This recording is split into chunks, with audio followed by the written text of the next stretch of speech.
Hello and welcome to New Consciousness Activation. Welcome, Elysia. Today we welcome Elysia Skye, who is a mindfulness coach and an energy healer. And Elysia, I'll let you fill in any details and tell us more about yourself. Thank you very much. Hi, Natalie. Yeah, I teach mindfulness and meditation to individuals as well as groups and corporations. And when I get more into the corporate side, we go into HR and changes in environment and downsizing and things like that. And really, we'll probably get a little bit more into mindfulness and what is mindfulness. Mm-hmm. But it's really just kind of a fancy buzzword for being present, which then leads itself into meditation, which is a great training on how to be present, even if it's just a 10-second meditation to get you in the moment. And I'm also trained as an energy healer. I learned as a very little girl with my mother. She was a Reiki master. And I eventually did learn Reiki and a handful of different modalities.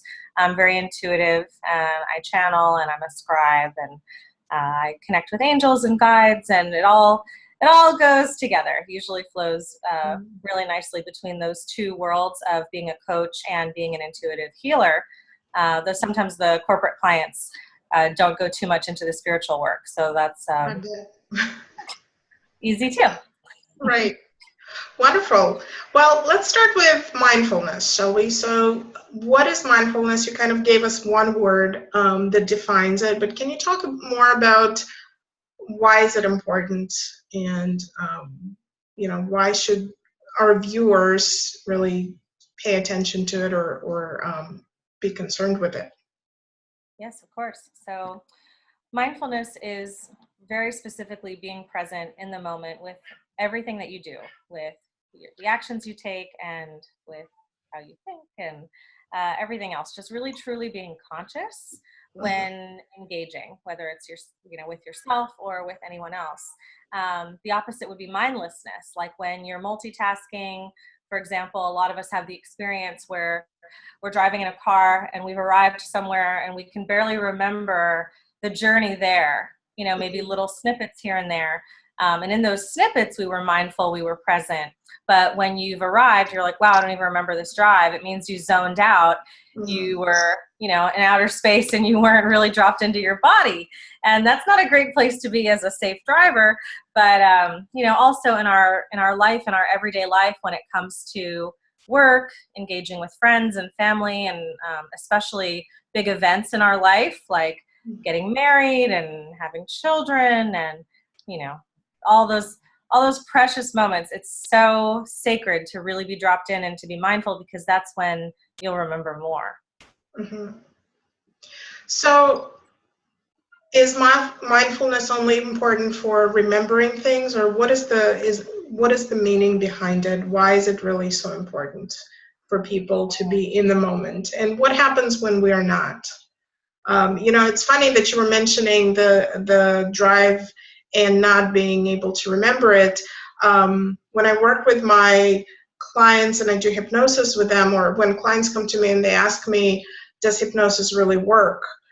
That is one of the examples that I use to show them that we all get hypnotized, because, as you said, you zoned out. Well, we go into a trance. That's a trance state when we're awake. We're not really asleep, but at the same time, our conscious mind is not actively there in that moment. So we all experience those trance moments that we kind of slip in and out of without even realizing. So being in a trance is good when you mean for it to happen, but when you don't necessarily mean for it to happen, then it may not be the best thing. So tell us why it's important to not have them. Sure. So to just touch on the hypnosis state, I absolutely agree. I studied briefly at the Hypnosis Motivation Institute. So that is something we talked about. And now that I hear you explain it that way, when I would do a hypnosis session with a client and we would go into that state of mind, it was a mindful choice to go into that state of mind to be able to access those other parts of the mind. But, you know, as you said, when we're not choosing that, when we just go into trance, it's usually a safety mechanism. And that's often an emotional response. I'm a wedding officiant. I marry people too. And yesterday I had a wedding ceremony, and I was speaking to my bride right before she walked down the aisle, and I could tell she was just all over the place and not really dropped in. And I said to her, it would be so wonderful if you were really mindful and really present, you know, even for just the next half hour, hopefully the whole night, and hopefully your whole life and relationship. But for the next half hour, you know, and she said, oh yeah, I've purposely just checked out. I said, why? Why did you check out? And she said, I don't want to cry. I don't want to cry. I don't want to freak out. I don't want to faint. You know, so she intentionally chose to not be present. And I said, okay, well, if that is what feels safe for you, I understand. But I want to give you some yummy words of wisdom that this experience that you're going to have today as your wedding ceremony and your wedding day is going to be that much more wonderful in your mind, in your memory, and in your heart if you're really here and if you really feel it. You know, and that's going beyond, well, it'd be great if she remembered her wedding day, but wouldn't it be even better if she actually felt that deep, cherished love that she has for her partner when they're standing across from each other, and she walks down the aisle and everyone's smiling at her, and she could just take it in and receive it and just love them right back. And, you know, once I explained that to her, she's like, okay, so what do we do? All day, what do I do now? And I was like, yeah. I said, yeah, you probably don't remember most of your day, right? You got your hair done, your makeup, your nails, you got dressed. How much of it do you remember? She's like, it's all a blur. I said, right. Okay, so good to know. Hold on to what you can remember from your day now, but let's make a different choice moving forward for the rest of the night. And I said, I'm going to take a lot of deep breaths during the ceremony, and I want you to do the same thing. So every time I notice you kind of zoned out, staring at a tree, or holding back tears, you know, if your body language kind of goes like this, I'm going to take a deep breath and smile. That's your cue to do the exact same thing. And she did, and she did so good, and she was so happy afterwards. Yeah, and so that's an exercise that I do with a lot of my couples. But so that's one example of when people choose to not be mindful. And you know, for her it was a conscious choice. She didn't want to be mindful, but I swayed her the other way. I felt like it was important. It sounds like it worked, so it's great. Yeah, and it's so simple. It's just breathing, you know, taking a breath and being present. In a little bit we can get into maybe a couple quick little exercises on how to do it. That'd be great. And to kind of answer your other question, mindfulness was originally created as a health benefit. And it was brought over from Eastern cultures to the Western cultures. And it was, you know, really a mechanism to get people to get ahead of their own healing by really feeling it, by visualizing, by dropping in, and of course, you know, going through all the different healing modalities that they would go through, whether it was Eastern medicine or Western medicine, to really drop in to amplify the healing process. So it's very frequently used in the scientific community, in the medical community. Mindfulness is not strictly or even really a spiritual thing. You know, for those of us who are spiritual, then we could take it and it's yummy and wonderful and delicious and do all sorts of wonderful things with it. But in the scientific community, it's very helpful, especially for students that are learning, you know, college kids, and then moving forward. And ideally, it would, you know, be taught in elementary school and middle school. So as we break the barriers to spread the news that it's not a spiritual thing and it's a conscious thing and even a scientific, energetic thing, then perhaps it'll be more widely accepted in the school system. Right, yeah, and the word itself, of course, because it doesn't have the spiritual connotation, you know, then it's possible to take it into the schools and into the health care and into the corporate world, and people are open to it. So do you want to talk about the work that you do with businesses? Because I'm guessing you're bringing the mindfulness into the workplace. Is that correct? Yeah, absolutely. Okay. So in one of my clients is Gap Inc., which owns Banana Republic, and I do a lot of work with Banana Republic. Mm-hmm. And the retail industry specifically is very interesting because there's been a huge shift in the last 10 years from shopping in a store to now shopping online. And you can imagine the types of changes that, that could kind of domino effect, positive and also some more challenges that not necessarily negative, but to overcome and learn from. And in any experience, especially in a corporate experience, whether it's them or one of my other clients, change is often scary for people because change makes them question like the mortality of their job. It's like their life, but they use their job to symbolize that. It's like, is my job going to change? Is my job going to end? What does this mean? For older demographics that are not as familiar with a lot of the technologies that are involved with online shopping and things like that, it's intimidating.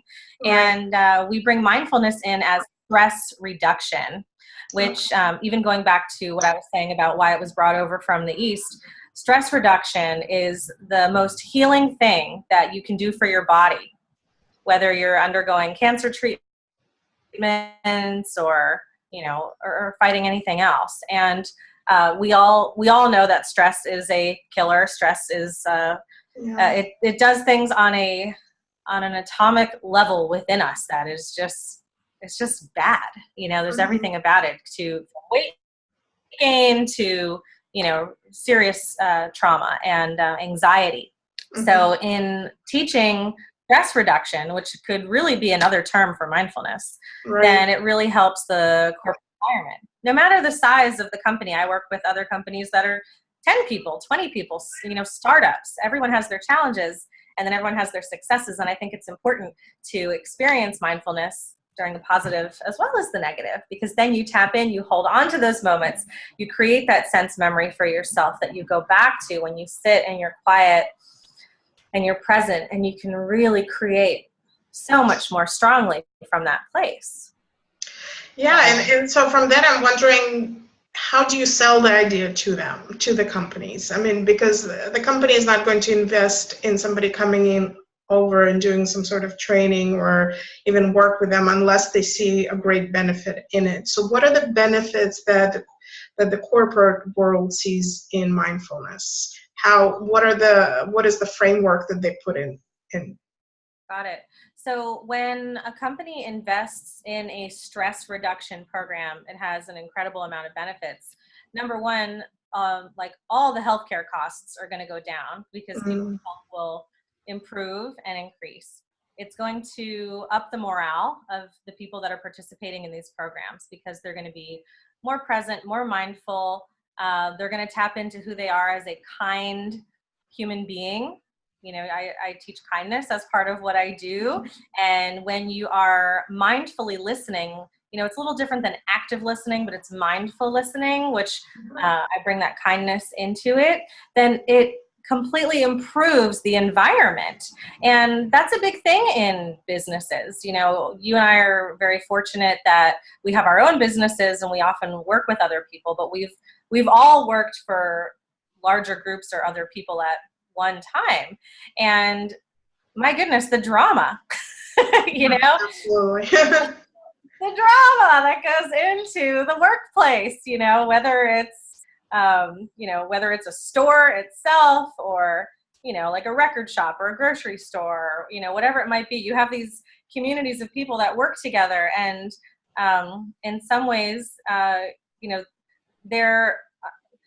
when they are mindful of how they communicate and how they want to treat others, and when they're mindfully listening, it just kind of softens everything. I use the word sparkle a lot. It puts a little bit of sparkle on everything. And it just makes the days so much greater. And especially when you get into leadership teams, management, VPs, and, and everything in between and above, when they are mindful, if they're even going above and beyond and maybe implementing a meditation practice in their own life, or at work, or, you know, introducing mindfulness to their staff, then they're just going to be more productive. And that is the number one thing that people reach out for. I love all the other stuff. I love the health benefits and everyone being kind and present and really enjoying their jobs and not taking things personally and letting go of the drama. But what the corporations really, really love is the productivity goes up. And when you're mindful and you're working mindfully, you can accomplish just as much in a few hours that you can in a whole day. So it doesn't mean we're going to end our days early. It just means we're going to get so much more done. Absolutely. And we're not going to feel exhausted at the end of the day. And that's the beauty of it. Wow, sounds good. Now, something you said, that active listening versus mindful listening. Can you tell us more about that, the difference? Sure. There's a lot of different techniques for active listening. I wouldn't say there's too much of a big difference, but when you are mindful and you're mindfully listening, you're also taking in the entire environment. So picture it like a 360 perspective.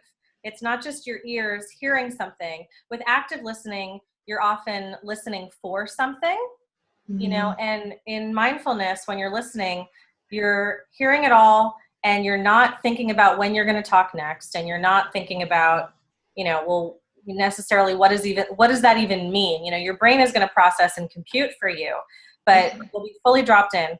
I did an exercise recently with a group of corporate clients, and I had everyone turn and face a partner, and I had them talk to each other. Just, how was your day, right? Tell me what you did this morning. That was interesting in itself, because a lot of people couldn't remember what they did that morning because they weren't being mindful. They were just going like, oh. Exactly. Like, workshop on time. But they talked to each other for about 5 minutes, and then I said, okay, come back. And then I went to the first person, you know, let's call him Jason. And I said, okay, Jason, you just spoke to Karen for 5 minutes. It's like, yeah. So he's all ready to tell me about her day and what she did this morning. You know, he's like ready. He was really listening. And I said, okay, what color earrings is she wearing? And he's like, you know, and she's got really short hair, these big earrings, you know, they're like bright pink, you know, and in his mind, he's like, they're purple, or are they red, or I don't know, you know, and I didn't want to embarrass him. So I was like, okay. And I'm like, all right, everyone, now you know what we're going to do. So turn, you got 10 more seconds, right? And everyone turns, and they kind of take everyone in, and then they come back. And it's like, all right, I'm not going to go around the room and ask what everybody's wearing, but you get the difference, right? When you're speaking to someone, you know, like right now I'm looking at you and I see your necklace and it's beautiful, and the shape of your eyebrows and your bangs, and I'm looking at your room and I see your beautiful clock and your flowers and your crystal salt lamp, and I'm identifying with things that I'm loving, but I'm dropped in and I'm present, and I'm communicating clearly, and I can hear you. So it's it takes practice. It really does. And there's a handful of different exercises you can do to get there. But corporations really love that, because when you walk into a meeting, especially if you're in sales, on the sales side, I work with a lot of entertainment industry folk. And when you go in to pitch something or sell something, you know, they often say, all right, if you go in and pitch something, you want to be, you know, you want to be friendly and this and that. It's like, okay, well then walk in and really take in the room. You know, in their whole office, they're probably going to have a few pictures, or maybe they'll have a plant, or they'll have something. It's like, find something that you legitimately like and then compliment them on it, you know, but don't walk in focused on the room. Walk in mindful and present and open and engaged, and really see that person. And as you see them and you sit, it's like, oh, I'm noticing that you have a picture of a chow. I have a dog, you know, and then it kind of leads into that. So there's no area of life that it doesn't benefit. This idea of mindfulness, of truly just being present and here and with someone. Is that how we should be? Yeah, I imagine it just really improves the quality of any relationship, of, you know, anything around you, if you're just being present in every moment. So before we get to the exercises, let's go to mindfulness in schools. And you mentioned that it can be brought to elementary schools. Can you talk about how schools react to it, or how they, and also how they use it with Sure. the children. I can speak a little bit about it. It's not something that I have personally been on a mission yet to work towards, but I love that I'm sharing the idea here. So if anyone who's listening is on a school board or a city council member or a teacher, then they can take these ideas and bring them into the classroom, again, because they're not spiritual and they're not religious. It's just about being present. So, you know, everything that we talked about in a corporate environment applies to schools. It's going to increase people's moods. They're going to have better energy. They're going to have a greater ability to learn because they're not feeling overwhelmed. They're just focused on one thing at a time. And it's not this, you know, focused idea that we have when I think back to college where, you know, it's like you're drinking tons of coffee because you got to study for this one test. But then it's like, then there's all that stress and that pressure that's involved in that experience. And there's a lot of kids, even young kids in elementary school, that just want to do great, want to have the best science fair project, you know, are looking at what does it mean to be included in standardized testing. And this anxiety is building at such an early age. And it's so unfortunate and so sad.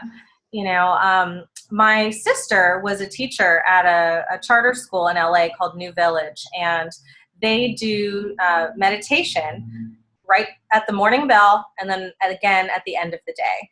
And it's called TM, it's Transcendental Meditation, that the David Lynch Foundation pays for, you know, teaches all the kids how to do it, teaches the teachers how to do it. And they do it every day. And since they've implemented this program, they've had fewer kids dropping out, they've had better test scores, they've had people in better moods, less fights, less drugs. I mean, overall, it's just improving everything because they're really there, you know, and then, it's good to have a healthy, you know, sense of competition, but not to the point where it's all you think about and you want to hurt someone because of it. And there's so much of that in school, even with little kids, you know, so to take a step back from that. And it doesn't mean that after the morning bell, they meditate and then maybe it has an effect for a while and then they get lost in their phones and what's happening, you know, on TMZ and E-News and all, you know, all this other stuff that's like, you know, mindless overload of information, and then their ego gets involved on what does it mean to look like that celebrity, and you know, that guy likes her and not me, and it just goes, it's cyclical, you know, not to go off on a tangent, but then to bring them back to the afternoon bell. Okay, let's try this again. You know, it's something that we have to practice every day of our lives, and the more you do it, then there's little things in your life that'll be on autopilot when it comes to being mindful, but with other things, you just always have to make those choices. And it's really whatever those trigger moments are for you. For a lot of people, it's family holidays, you know, like, oh my gosh, Christmas is coming. I'm going to have dinner with this family member or this person, or, you know, it's like, can I just show up and be my authentic self and just take everything in and love that person for doing the best that they can do, even if they're really not someone that I enjoy, you know? Yeah, absolutely. So how about we do a little exercise or whatever you would like to do with us? Sure, we could do a quick little thing. Let's do something applicable to people who are watching this and listening on all different mediums. Okay, so there's so many. One little exercise is to really drop into your body, okay? So right now, our eyes are open, we're looking at each other. Just by setting that intention, we're already in a mindful state.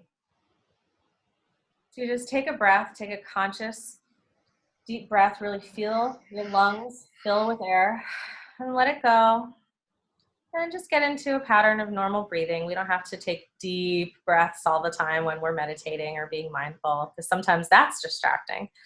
I always like to just start with a deep breath, okay? And so I'm going to ask you a question, which is going to cause you to think for a moment, but then the idea is to get it to drop you into your body, okay? So I want you to tune in to your feet. You might be wearing shoes right now. Maybe you're not. You might be driving, you know, listening to this. You might be at your home, you know, on your computer listening to this, but just tune into your feet. And now tune into that little piece of skin between your big toe and your second toe. Kind of funny, kind of weird, right? We never notice that. That poor little piece of skin is so ignored, right? But can you feel it without touching your feet with your hands? Can you actually feel the skin between your toes?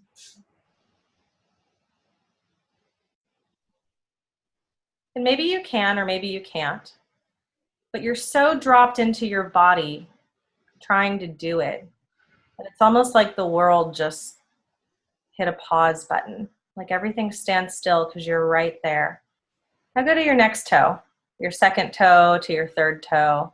You feel that skin?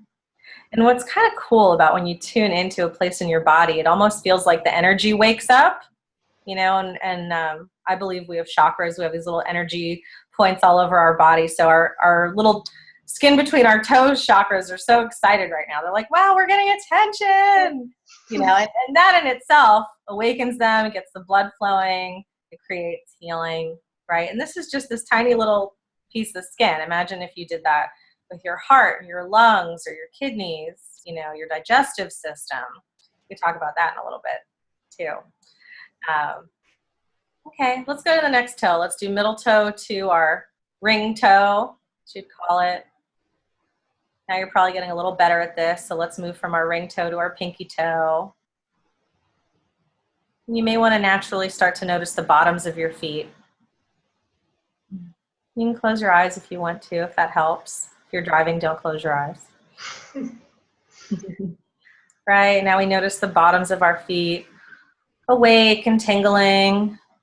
So thankful to have this attention. Then maybe our Achilles, go to our heel, and then right above our heel, that tendon between your heel, the back of your leg. Now just take a breath, reset. Your eyes closed, you can open your eyes. So that was just a tiny little exercise. And you could be driving and you could be experiencing someone cuts you off and your instinct might be, you know, screw that guy and road rage or whatever it might be. But to prevent the accident that you could have if you go down that route, how about next time someone cuts you off, you go, oh, can I feel the skin between my toes? Right? And some people will do it and some people will think I'm, you know, cuckoo bananas, and that's okay. But you can do it anywhere. You know, you can tune in. Can I feel behind my ears? What about my hands? You know, the skin between my fingers. And that's just a little taste of what it means to be mindful, to be truly dropped into just even a part of your body. Right. And yeah, my feet are now, the energy is going like this. That's great. So take that opportunity to get grounded and to ground, and you know, meditate after this. You're going to have such a good meditation and just release all that stuff you're holding on to. Let it go right through your hips and your feet down to the earth. And yeah, and of course, you know, where we put our energy, that's where we put our attention, rather, the energy goes. Mm-hmm. So just by bringing our attention to wherever it is, the energy just flows right there. So that's why our viewers are probably feeling also the tingling, and it could be warmth or tingling, or you can actually feel the waves of energy. There are different sensations that you can have when you do that. So that was pretty cool. Thank you. Isn't that cool? Yeah. Imagine if someone is in the hospital, you know, and they're going through treatments on something, and they at some point might even be resenting their body, right? And then their body is just left on its own to receive medicine and to heal. But what if they took a moment? You know, what if it's like a liver tumor and they tuned into their liver, and they might have to think, where is my liver? Maybe they know because they've had testing on it. You know, where is it? Okay, I can kind of see what it looks like, and just going to send love to it. Just going to send love and healing, forgiveness, forgive myself for this experience or anyone that I'm annoyed with during this process, and, you know, not to get lost in anything else, you know, not to get stuck in medical bills and who's taking care of the kids, and that stuff is so overwhelming, you know. So to have purposeful, mindful, chosen moments where you are in your body, you're really honoring yourself. Yeah, absolutely. So the mindfulness and meditation, you know, yes, they're very close. Is there any difference? Do you want to talk about or transition to meditation? Sure. Well, I would say there's a big difference. Meditation can be done with your eyes open. You know, you could live in a meditative state, which I would say leads itself more into mindfulness in a mindful state. But there's different types of meditation, and there's different purposes behind meditation. Can you hear my cat meowing? No, that's a no. Anytime I meditate or, you know, I'm in this energetic space, I have this one kitty that just like wants to do it with me, and he's so awesome. I had a cat in one of my in one of my interviews. My cat was just scratching at the door, and I was wondering if everybody could hear it. Well, I mindfully heard my cat tell me come in and hang out with us, but I don't like kitties in my healing room. So anyhow, so with meditation, you know, a lot of people use meditations for the purposes of healing, of attracting things in their life that they want, you know, very focused intentions. You know, when you get into teachers like Wayne Dyer with the power of intention, and, you know, Abraham Hicks with the law of attraction, meditation is a huge tool when it comes to not just visualization, but also feeling the experience of what it means to be healthy, to be wealthy, to be in love, to be married, have children, you know, all of those things. So a lot of people get into meditation for those purposes.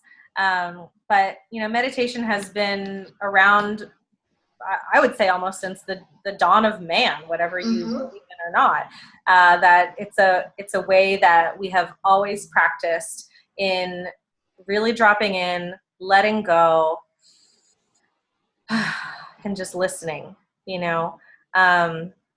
I heard an old adage recently, and I'm going to paraphrase it, so I might mess it up, but it's like, when you pray, it's like you're talking to the universe, you're talking to God or whatever you believe in, right? But then when you meditate, what you're doing is you're listening.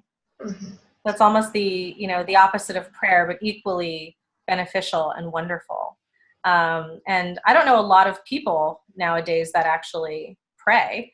And even when I would think about, okay, do I pray? I really just go into meditation, you know, and I set an intention, I visualize healing, you know, for the world, for people that are struck by these natural disasters that seem to be happening, for our political climate, whichever side you're on, you know, just for peace.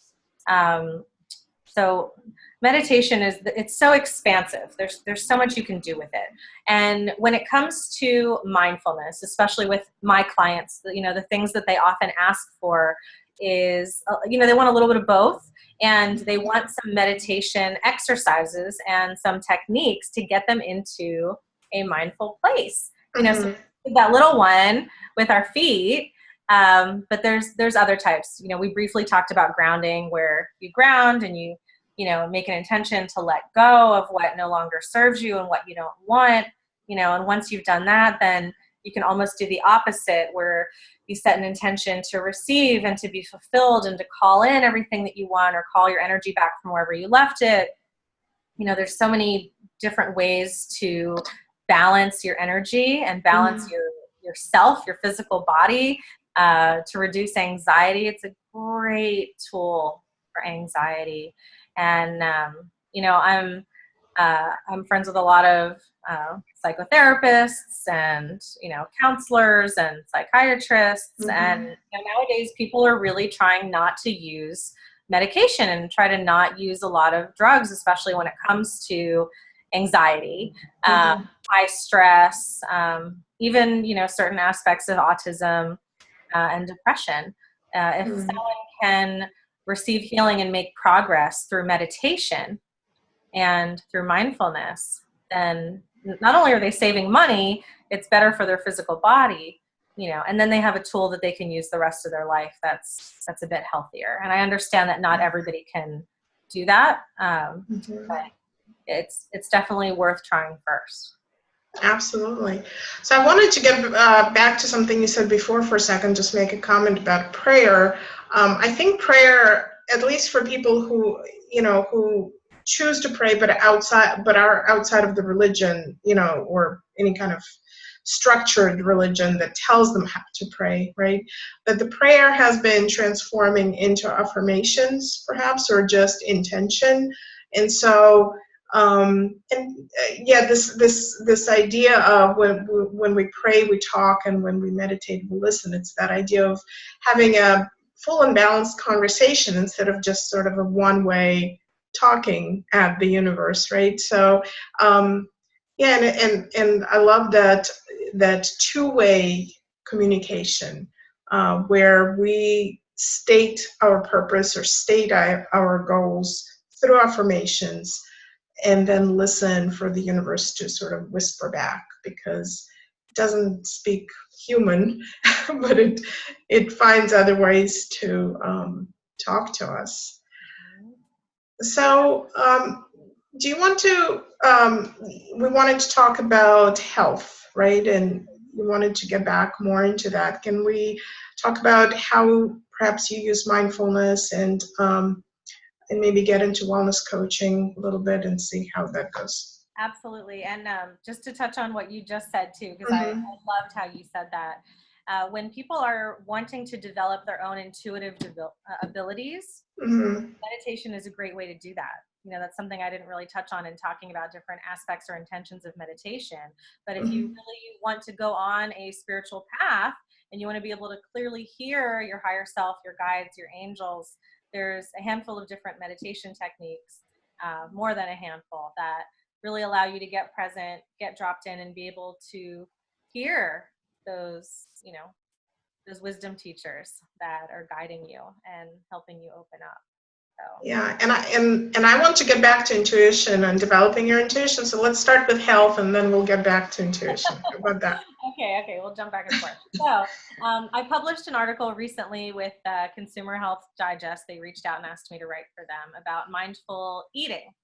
And that's a big one for me. I briefly studied mindfulness at UCLA, and they are always offering different mindfulness programs, and it's a great place to study if you're local to Los Angeles. But I think they do some online stuff too. Not to plug UCLA, I'm just saying it was a great learning opportunity. And one of the things they cover there is mindful eating. So I always like to give gratitude on where I'm introduced to something specifically. And, my entire life, I have had digestion issues where it's like I eat something and I'm rushing and my digestive system just stops, right? And not to get into any TMI type of stuff, but once I started learning mindfulness and meditation, in my mid to late 20s, it was after a cancer diagnosis that my whole life changed. And I was eating mindfully, and then I learned, there's a purpose behind that. And I learned more about what that meant. And one thing that I learned from one of my holistic practitioners was that our intestinal tract, I don't know if it's the large or small, but it's the only place in our body besides our head that has brain cells, which is so fascinating to me. And I was like, of course, right? And so in that conversation we had, it's like, it almost goes back to our primitive days here on this earth. It's like, if, you want to wake up and, have your morning release, and then a tiger shows up and is going to chase you, your brain is going to tell your intestines, hey, we don't have time to go right now. We got to roll, right? Right. So even though we're not being chased by tigers every day, we are being chased by metaphorical tigers that we give ourselves, whether it's getting to work on time and not making enough time in the morning, or beating a deadline with a project that we really want to do, or, we have to we're stuck in traffic, and, we got to get to this dinner, and, I got to get laundry done before this happens. And those are all of our metaphorical tigers.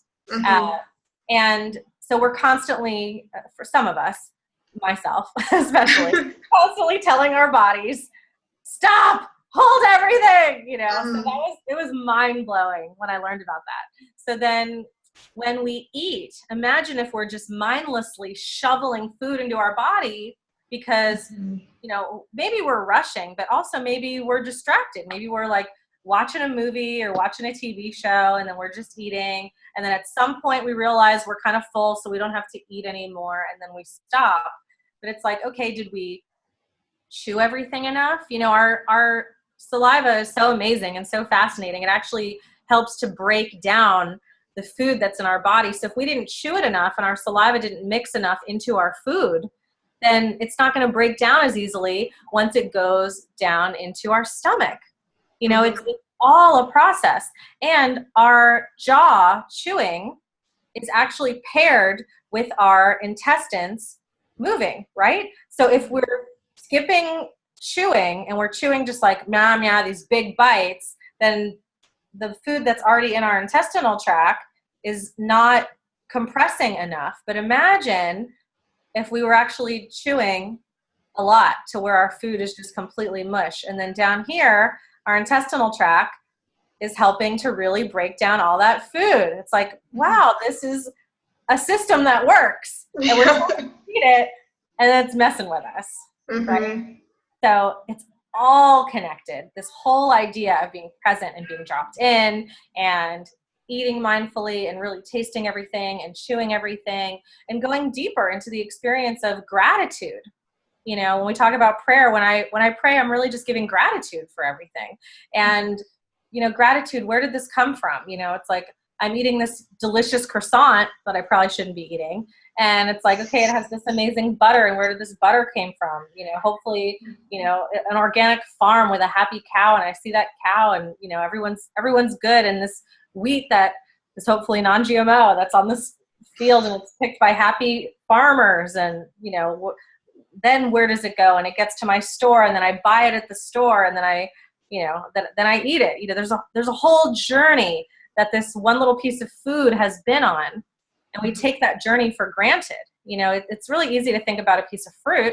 You see the fruit on the tree, and you see the sun hitting it, and occasionally rain, and then there's the farmer who picks it, or the person who owns the tree, and they pick it, and then it goes into a crate, into a truck, into the store, and then you see it, and you buy it, and you go to the cash register, and then you bring it home, and now it's at your house. You know, I'm going really fast, but you can do a meditation where you go on this journey, and then when you take a bite of that apple, it's the most delicious friggin' apple you've ever had, because you're so thankful that it went all that way to just get to you. And when you make a choice to eat that way, and I certainly don't eat that way with everything that I eat. I wish I did. I know it takes a long time, but it's important to do it, right?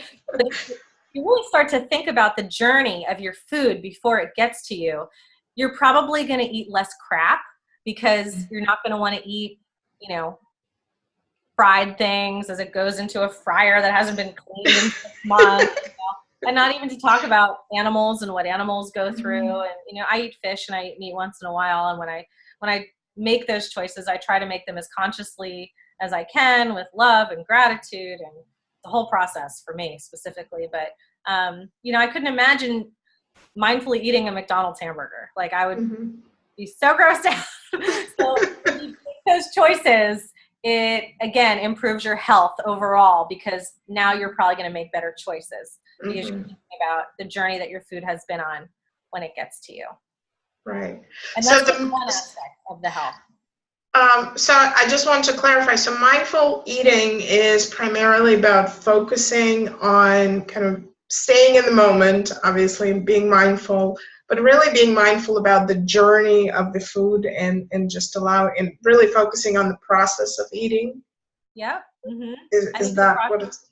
Yes, you're correct. And the process of eating, I would say, is equally as important, if not more important, than the journey that your food went on. You know, if you're in a hurry and you're going to skip the journey, give your gratitude, but then really chew your food. You know, feel it in your mouth, taste it as you bring it up to your mouth. You smell it. You notice you'll start to salivate because you want to take that first bite, and you notice the saliva in your mouth, and you notice your mind and your heart getting excited that you're going to eat. You know, you can make a choice to meditate over anything that you do in your life, and eating is a really powerful one. a lot of people don't do it, but it's fun. So I do a lot of mindful eating sessions with my clients, you know, around lunchtime, especially corporate clients. I'll go and we'll do like a brown bag where everyone brings their lunch, and maybe we'll hand out grapes, or maybe we'll hand out clementines, and go through the journey. And then hopefully they'll now take their lunch break and choose to mindfully eat, and they'll talk about it. And, you know, it's not just about talking about your successes and how good you did. It's also talking about, where was this challenging? After 3 bites, did you start chewing fast again? And when you put it up to your lips, could you not wait and you just wanted to eat it real fast? So you shoved it in your mouth, and it looks like, that's okay. It's all just a barometer on where you're at with everything, you know, so that way when you're working with a coach or when you're trying by yourself, then you know where you're at and you could go from there. So you're talking about bringing your clients together, right, in a workplace, where you do it with them. So that made me think about, you know, we value, for us, eating as a social experience. So, or for humans, you know, we encourage people to eat as a family and talk about your day. And, you know, when we do that, are we then getting away from the mindfulness about food? Because then we're focusing on the social experience. So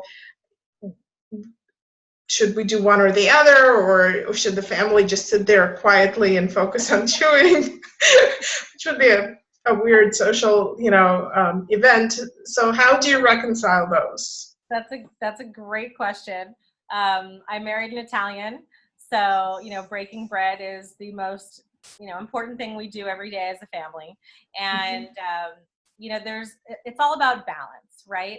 So it's like, we sit down, we're talking, did you see this movie? How you feeling? How's Uncle Dan? You know, all that stuff is going on. You know, maybe you give gratitude for your food or not, but right before you take that first bite, someone could be talking to you about some movie they saw, you know, or whatever it is. And it's like, okay, you can hear them. And then you can also smell, what does this potato smell like? You can have your eyes open, like, wow, I'm really enjoying this potato. And you could be chewing and listening at the same time. You know, so you don't have to be in silence. It's just, the more you practice being mindful in conversation with your family, and you also practice being mindful as you eat, then you can kind of marry the two together. And will there be moments at the table where it's quiet and then you can focus a little more on it? Sure, right? But if not, it's like, I'm not going to tell you to ignore your family so you could think about, you know, where this corn came from. But what I would suggest is that you intentionally chew it to where it's just mush. You at least let your body do what it's best at while you're listening and talking about stuff and, you know, taking sips of wine and or whatever it is. But just, at least if you chew, then your jaw and your intestines, your saliva, everyone's doing their job, you know, and then it slows down the experience. How many times do we all get together at a table and it's over in 20 minutes? You know?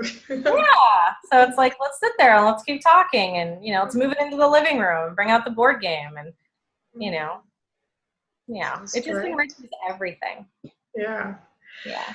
Okay, well, let's go back to intuition then, right? That's what we were going to talk about. So, you know, as we are activating our consciousness, and throughout the conversations in this series, we're talking about people really gaining the skills and gaining the tools to evolve, to be perhaps more aware of their potential, more aware of their power.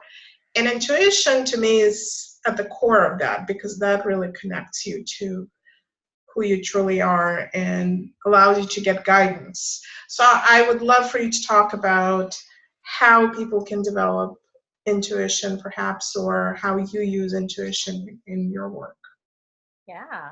I use my intuition with everything that I do, including work. And it's simply because when I ignore my intuition, I'm kicking myself later, because of course I already had the answer on the best way to do something. And then it's like I chose to make life harder for myself by not listening to it. You know? So as I reflected after getting diagnosed with cancer when I was 24, and I reflected back on my entire life at all the times I was like, oh, that guy really wasn't a good choice to be in a relationship with for 2 years. You know, like, why am I eating this way? Why do I choose to, you know, increase my stress by taking on too much. You know, all these things that I look back on, my intuition was there guiding me all the time, telling me, hey, not the best idea, right? Mm-hmm. But you know, for me personally, it was like I had something to prove. And it was like, you know, well, if I get through this and I made it really hard and then I got through it, then, you know, I'm even stronger. You know, just all the stuff that we do to ourselves in our 20s and you know, maybe even older. So I became, I was fortunate enough to become aware of my behavior patterns early on. And unfortunately, it took getting sick to do that. But, you know, in the end, I'm grateful for it and grateful for my intuition. And since then, I've been using my intuition to guide me. And my life has been just so much better. You know, it doesn't mean it's easy all the time. And there's certainly things where I don't have total clarity on. You know, maybe I have a feeling, but I want a little more information. And in that situation, I go to a guide. I go to another intuitive friend. I call a psychic. I call a healer. I go to my life coach. You know, I reach out to people that are my lifelines, that if I need them, they're there, you know, and the more I do this work, I need them less and less. And then it's just a choice. I want them, or it's fun, or maybe you get a tune up. We're always learning, and we're especially in the peers of our industry. We all have so much to teach each other and help each other. But to go back to answering the question, you know, when I made a conscious choice to develop my intuition, I didn't do it because I thought, you know, I was going to be a psychic and give psychic readings. I was always very psychic. You know, my mother was, my sister is, and, you know, you can call it genetics or whatever you want. I was just brought into a family that was open-minded to think that way. So I wouldn't even call it genetics. I'd call it like spiritual genetics. Right. That they're like, hey, when you rub your hands together, you feel this energy, and now do you feel it less as you pull your hands apart, and now you're really present, and you know, what are your angels saying to you? It's like, well, everybody's brought up that way, you know, but it definitely helps feel a lot of the stress. And I certainly had enough friends to realize this is not how other people live, and you know, I would adapt to less spiritual hippie ways of being, and I tested what worked for me and what didn't, and ultimately this life is better for me health-wise. And in 2012, I met this wonderful woman named Ann O'Brien, and her website is Ann O'Brien Living, and I'm happy to promote her because she taught me a lot about developing my intuition. And she said to me, you know, you're going to love this, and you're going to be a professional healer, and people are going to come to you for readings. I was like, no, I just want to be able to have a better sense of direction for myself and my own life, you know. But the more you develop it, it was really through many different meditation techniques that we probably don't have time to get into today, but hopefully I'll connect with some of you another time to work on that kind of stuff, or I'll connect you with Anne. You know, everything opened up. And once the portal opens, you know, it's like as soon as you're on that path, you know, it's almost like an awakening. And we have awakenings in every area of our life. As teenagers, it's like a sexual awakening. And then in our 20s, it's like a who am I life crisis awakening, you know. But for a spiritual awakening, for me, it was, wow, I'm incredibly intuitive. And it would be a huge disservice to me to ignore this, you know. And we all have those moments. Anyone listening right now can think back to a time when they were like, wow, I totally knew that was going to happen. You know, whether they acted on it or not, you know, and those little moments, like you think about someone and then they're calling you, right? Yep. Or you have a song in your head and you turn on the radio and it's on. You know, those are those little frequencies. Those are fun, but I think it's important to acknowledge them, you know, especially if you're on a path to wanting to develop your intuition. But, you know, intuition plays a huge role in every area of our life, especially our health. Definitely in love and relationships, in success and abundance and work. There's, you know, we have this internal guidance system. And if we get to a place where, number one, we choose that we want to be more aware of it. And then two, we do the work to be more aware of it. And then three, we actually listen when it comes through and don't just ignore it. Our lives get better. And I see you laughing because I'm sure at some point you're like, oh, I'm just going to do this thing anyway. And then it's like, something unpleasant happens, but then we learn from those experiences too. So Absolutely. Now I know for sure the times when I had an intuitive knowing that this is not going to work out, and then I went through it anyway. Um, but yeah, we're still fighting against ourselves. We're not used to, I think, to really trust our intuition to the extent that it can. And I mean, not all of us, but in our majority, I think people are not used to yet to trust some invisible voice or invisible knowing. But that's really where we're heading. So I'm wondering if you can maybe give some tips or maybe do another little exercise that can help people begin to develop or trust that, not trust is a different thing, but develop that connection with their intuition. Sure. Yeah, we could do a quick one.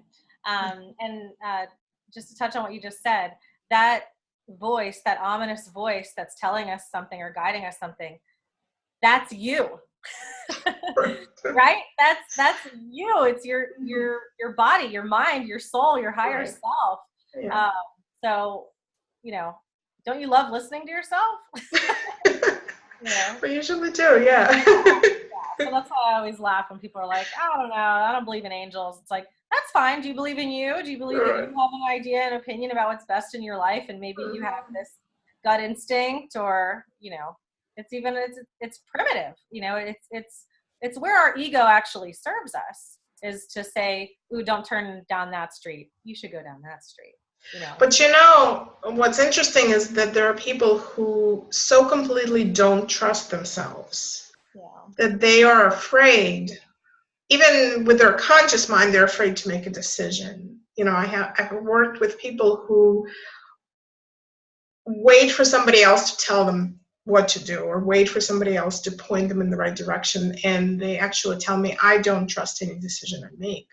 So for them to actually trust something that is sort of, you know, not concrete is even harder. I mean, not everybody's like that, but we do doubt ourselves often. We So do, and oftentimes that comes from stress, anxiety, and depression, and all of those things. The severity of those things can be lessened, I believe, with mindfulness activities and meditation. perfect. All Yeah, right, so let's do the little exercise. yeah, that'd be really fun. Okay, so hopefully nobody's driving. I'm going to tell you to close your eyes for a minute. Okay, so close your eyes. Okay. And now I want you to tune into your body, and we're going to allow our body to be our guidance system on when something is true and when something is false. And I believe we can use this to predict the future. I believe we can use this to make the best choices for what's next in our life, whether it's the next moment or even, you know, the next job or the next house or partner, whatever it might be. Okay. So just really drop in. You know, maybe you're choosing to feel what your bottom feels like on your chair, or take a nice deep breath and feel the air come into your lungs. Just really be here. And if you feel like you're distracted and you want to look at your phone or think about other things, just let them go for just a moment, trusting that this is your time, that you deserve this time, and you really want to learn this exercise. So you're just really going to be here. Okay. Now I'd love you to think about something that you know is absolutely true, something that you have no doubt about, right? If you can't think of something, I'll give you an example, which is we have a moon, right? And every evening we see the moon, or the moon appears. We have a sun, with this bright, beautiful star that warms our planet. The sun exists. It's not even what you think about it, if you like this or not. It's just these things exist, right? Okay, we have a moon and we have a sun. So just think about that for a moment. We have a moon and we have a sun.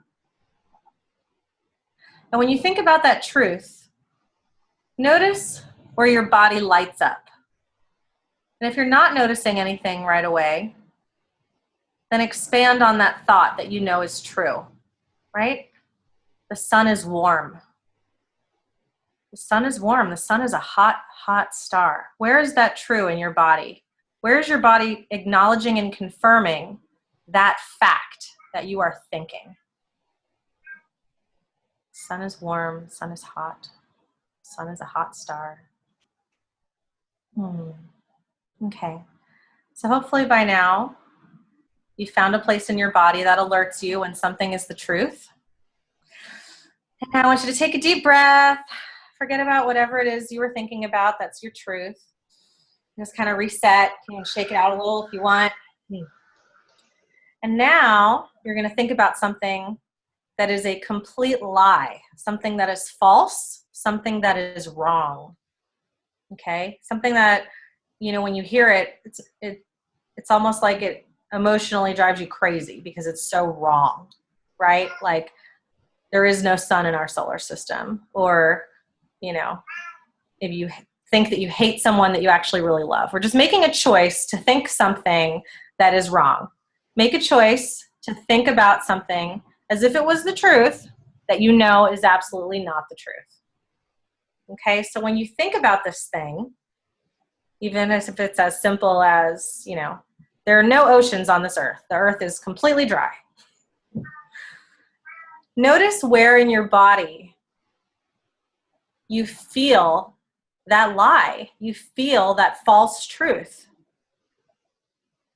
And you could play with a couple different ones, but your body will be your barometer. That you feel it in this one spot, maybe more than one spot, but let's just choose one spot that you're going to tune into. When you think of this thing, this situation, that it is just wrong. And your body in that one spot energetically flares up to say, no, that's not the truth. That's so crazy. Okay. Hopefully by now you've found it. If not, then come back to this exercise later and try it a little longer. But go ahead and take a breath. Release that icky lie. And just to end on a happy note, go ahead and think back to something you love. Think about something you love so much, or someone you love so much. And feel where you feel it in your body, how much you just love this person. And where you feel that in your body, that is your truth. That is where your truth alerts you. When you're ready, you can open your eyes. Okay. So now you might have an idea on when something is absolutely the truth. You feel it. For me, I feel it like right above my belly button. And you also have an idea of where something is complete BS, absolutely wrong, not good for you, not the truth. And where do you feel that? For me, I feel it almost like this little shock in my heart, you know, and so you might have your own places on where you feel them. Once in a while, people tell me they feel it in the same spot. It just feels like a different intenseness. One, you know, let's say they have it in their stomach, it feels peaceful, and the other time it feels knotted, you know, so you might want to practice this a few different times with a few different thoughts to really hone in on what it is for you. But now when you get there, when you know what those two spots are, what those two feelings are, you can use them when testing out potential opportunities, you know, and when you test them out, think about it in the present, right? So let's say you're up for this promotion, but you hate your job. So it's like, do I take this promotion? So the thought you would have is, I've accepted this promotion, or this promotion makes me happy. And then you really feel, you listen to your physical body. Is that the truth for you or not? You know, and that's just one little gateway that your intuition and your physical body are there to be of service to you, to guide you on whether something will work or not. So it's like tricking your intuition into helping you. So. Wow, that was awesome. Thank you. My that was pleasure. Really awesome. Yeah. Do you ever have to talk about? I know we don't have time, and we got to wrap up. But thank you so much for this experience. It's been wonderful to talk to you and to get to play and do this work. I love this work. Yeah, thank you. Thank you for participating. Now, I want to give you a chance to maybe talk about anything you're up to these days, and if you want to tell our viewers kind of, I mean, we talked about the things that you're offering, but anything you want to highlight, please go ahead. Sure, absolutely. I'm always open to more corporate clients. I do a lot of workshops. I don't mind traveling. My website, I'm sure you will be public, but it's ElysiaSkyeWellness.com. And in addition to the mindfulness and meditation coaching, there is a lot of spiritual aspects to what I do. So energy healing, We didn't even get too much into that today, but Oh, no. read about it on my website. And also chakra balancing, oracle cards, all that really yummy hippie stuff that I love, that my husband makes fun of me for. Aww. Sometimes the worlds cross. I'm up to a little bit of everything. I wound up with a few of my different corporate clients because I was trained in video production. Mm-hmm. And something that I bring to the table when I produce and direct content for people is my intuition, is my mindfulness, and bringing everyone together for whatever type of content they're creating in a mindful way. So once in a while I can take on a new video client if they're willing to work in those parameters of just, peacefulness and mindfulness and whatever product or situation they're promoting, that they want it to come together on set in a way that feels really good. So a lot of different areas of my life. Oh, and my wedding website is laweddingwoman.com. And I love that's important. I do quite a bit. Yeah. So yeah, it's important so you can help the bride stay present in the moment. Otherwise, they all get checked out because of their stress. So yeah, that's wonderful. Elysia, thank you so much for everything you shared with us today, and just your glowing kindness and presence. It's beautiful. So thank you. Oh, you're welcome. And oh my goodness, the same. I'm so thankful that you've put this program together, and for all the people that it's going to help, and hopefully everyone continues to share it, and that they find many teachers that they resonate with. And Absolutely. I'm looking forward to staying connected and learning more about you as a teacher and a hypnotherapist and all the gifts that you offer. So thank you. Thank you. All right. Well, bye.